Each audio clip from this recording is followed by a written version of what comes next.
Everyone, so I had a thought yesterday, and it was basically how bad music is slightly better than generic music. I say thought as if it was my thought. Essentially, I read a TikTok comment, and it was basically about how a lot of bad music is essentially like an experiment.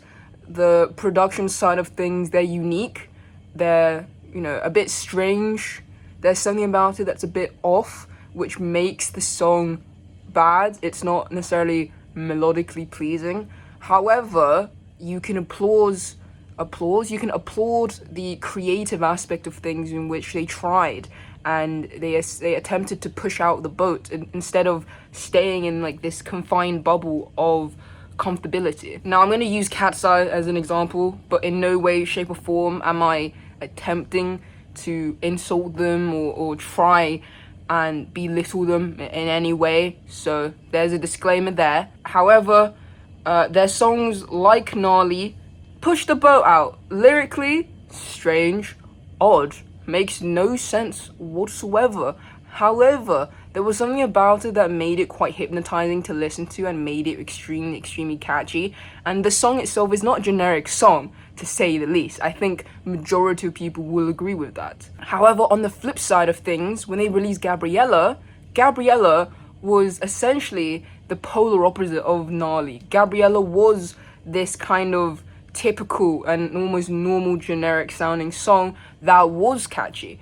But it was, in comparison to Gnarly, it was catchy in a different way. And I'm not saying I like Gnarly, because I don't really. It's okay at best. Honestly, I don't go back and listen to it or anything like that. However, I appreciate the fact that they attempted something with Gnarly and that it got a lot of commercial success. And, Gabriella also got commercial success as well. And it shows the polar kind of opposite sides of things. And honestly, it's a good example of how two very different things can be quite equally as successful. I know I'm gonna probably get someone saying, well, this song was more popular than this song. I don't care. They were both successful in their own right, okay? Since Cat's Eye, I mentioned, I'm gonna talk about them for a very quick second.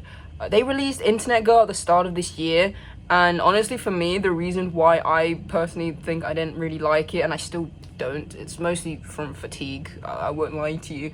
I essentially at that point was just basically getting over listening to them singing about Takis, fried chicken, and boba tea, and then all of a sudden I get shouted, eat zucchini. Do you see the whiplash there? And it's not the good kind of whiplash either. And yes, I'm aware that Gabriella was released between Gnarly and Internet Girl, but like I said, Gabriella kind of falls into the generic song category, if you will.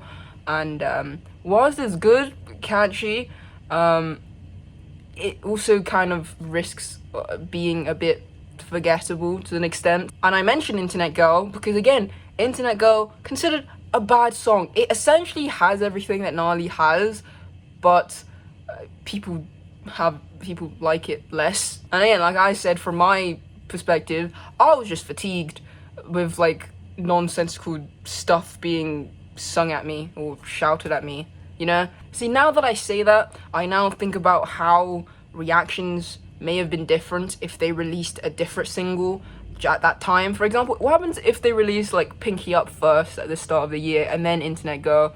Would the same thing have happened, or would it be slightly different? Comment down below what you guys think. Do you guys think bad songs are better or worse than the generic sounding ones? Because for me, they're kind of on par with one another.